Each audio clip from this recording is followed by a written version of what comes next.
Free Press sports writer Anthony Fenech, 2019 winter meetings. I am on the third floor level at the Manchester Grand Hyatt.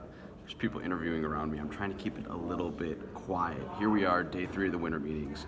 Here's what's been going on. Nothing appears imminent from the Tigers. They don't have many guys to trade. Matthew Boyd's one of them. They don't seem so inclined in that regard.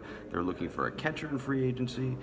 They've been linked to a couple guys, Robinson Chirinos, and people who have spoken with the Tigers believe that Jason Castro is their top target. What does this mean for Jake Rogers? Well, when we spoke with general manager Al Avila on Monday night, he admitted the Tigers brought Rogers up a little bit too early, out of necessity.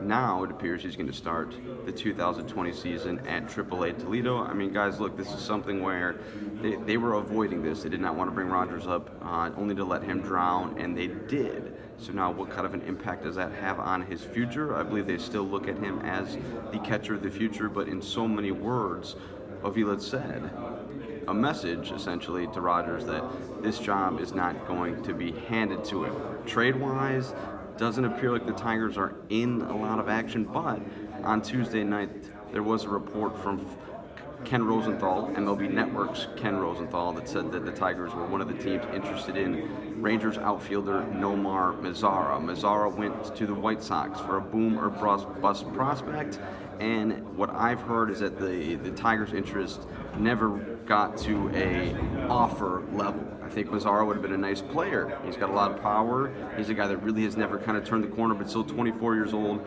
under team control for a couple years. I think it would have been a worthwhile investment. So at the least, they're on the right path in terms of finding these kind of players.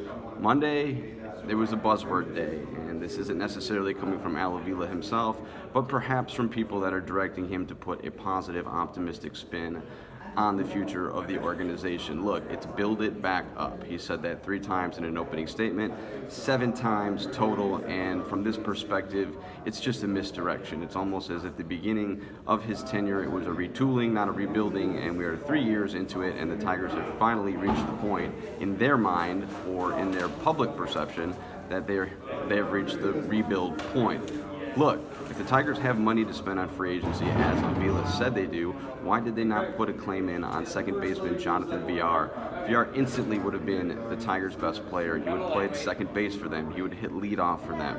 $10.4 million he's projected to earn in arbitration, but for a 4-WAR player who is still a little bit young and could carry some trade potential, that's a worthwhile investment, and one, if they do have money to make the team better in 2020, they should be executing on. Now look, Avila has a boss, and they have a lot of holes to fill. They need to make this team better in 2020, not for the sake of competition, but for the sake of respectability.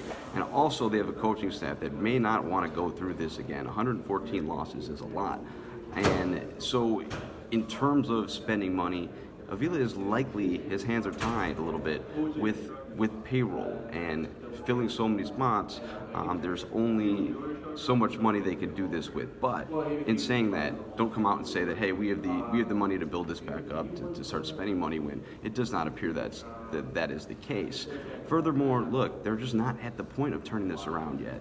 The last 3 years have been very difficult. They do not appear to be a team on the cusp, and if they are going to get into build mode now, the trades that they've made in the past, which have not really provided much fruit to the Major League roster, the past opportunities, passing on Alex Bregman and Javi Baez for Michael Fulmer, who obviously was hurt, these continue to pile up, and you're staring at, as I wrote in Tuesday's Free Press, you're staring at a pile of construction supplies that is inadequate to create Detroit's next baseball mansion, let's say. They're just not at that point. And again, they're trying to put lipstick on a pig. They're trying to put the positive spin on it. But I think the Tigers would be best suited to just be real with their fans, because at this point, the frustration's building. It's boiling over. Confidence in the front office is definitely deteriorating, and I think they understand that, which is why they went on the offensive with the message. Also in there, Casey Mize, Matt Manning. I mean, look, that's another problem, maybe not a problem, but an issue, let's say, with the organization is that, look, so much rests on the right arms of Casey Mize and Matt Manning. It sounds like both are going to start the 2020 season at AAA Toledo, and Avila said that they will have the opportunity to push the envelope and debut in the major leagues this coming season. Also, the Nike swoosh on the Tigers uniform, which is in the same spot as every single team in baseball. Nike paid MLB a lot of money to merchandise their uniforms. It seemed to draw the ire of some Tigers fans. I asked Avila about it on Tuesday, and he said it looks good. From the winter meetings, a midday Wednesday update. Free Press sports writer Anthony Fenech out.